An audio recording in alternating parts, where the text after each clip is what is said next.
International happiness ডেতে সাকিব আল হাসানের পর এবার নাসির হোসেনকে নিয়েও পাওয়া গেল খুশির সংবাদ। আইসিসির নিষেধাজ্ঞা কাটিয়ে প্রায় 1.5 বছর পর আবারও দেশের ক্রিকেটে ফিরতে যাচ্ছেন নাসির। সব ঠিক থাকলে ঢাকা প্রিমিয়ার লিগের চলতি আসরেই আবাহনী লিমিটেডের হয়ে মাঠে নামতে পারেন এই অলরাউন্ডার। বিডি ক্রিক টাইমকে দেয়া সাক্ষাৎকারে এমনটাই জানিয়েছেন আবাহনীর হেড কোচ হান্নান সরকার। নাসিরকে আমি বলেও রেখেছি যে আমার গুরুত্বটা তার প্রতি যথেষ্ট ভালো মতোই রয়েছে। নাসির হোসেনের ক্যারিয়ার জুড়ে কেবলই বিতর্ক আর বিতর্ক। 2021 সালে আবুধাবি টি10 লিগ খেলতে গিয়ে আইফোন উপহার পাওয়ার তথ্য আইসিসির কাছে গোপন করেছিলেন তিনি। তাতেই সব ধরনের ক্রিকেট থেকে 6 মাসে স্থগিত নিষেধাজ্ঞা সহ তাকে 2 বছরের জন্য নিষিদ্ধ করেছিল আইসিসি। গেল বছরের জানুয়ারিতে পাওয়া সেই নিষেধাজ্ঞা শেষ হচ্ছে আগামী মাসেই। 6 মাসের স্থগিত নিষেধাজ্ঞা যেন কার্যকর না হয় সে ব্যাপারে ইতোমধ্যেই আবেদন করে ফেলেছেন নাসির। আইসিসির সাথে কথা বলেছে বিসিবিও। মাঠে ফেরার ক্লিয়ারেন্স পেয়ে গেলে 7 এপ্রিল থেকে নিষেধাজ্ঞা উঠে যাবে নাসিরের, আর এই সুযোগটাই লুফে নিচ্ছে আবাহনী। জাতীয় দলে জিম্বাবুয়ে সিরিজ থাকায় শান্ত মুমিনুল নাহিদদের ডিপিএলের পরের অংশে পাবে না আবাহনী। সেখানেই নাসিরের মতো অভিজ্ঞ অলরাউন্ডারকে দলে ফেরাতে চান হান্নান সরকার। যেহেতু জিম্বাবুয়ের সঙ্গে টেস্ট সিরিজ রয়েছে, আমাদের কিছু প্লেয়ার মিসিং হওয়ার সম্ভাবনা রয়েছে। যদি সব নর্মাল থাকে, এখন যেখান থেকে আমি চিন্তা করছি শান্ত মুমিনুল নাহিদ এরা হয়তো বা তখন আনঅ্যাভেলেবেল হয়ে যেতে পারে।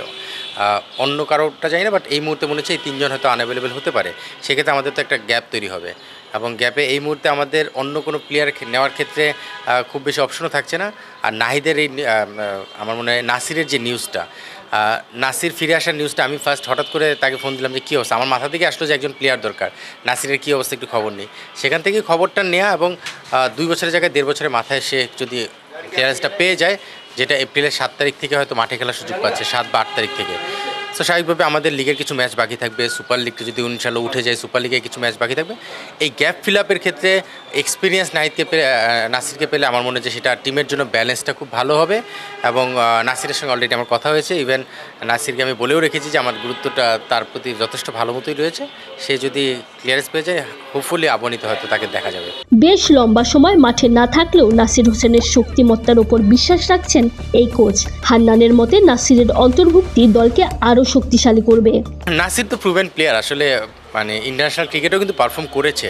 হয়তো একটা সময় পরে ব্যাকফুটে চলে গিয়েছে, পারফরমেন্সের কারণে হোক, বিভিন্ন কারণে হোক, বাট প্লেয়ার হিসেবে কিন্তু নো ডাউট। মানে আমরা ব্যাটিং, বলিং, ফিল্ডিং প্রতিটা ডিপার্টমেন্টেই তার পারফরমেন্স দেখেছি।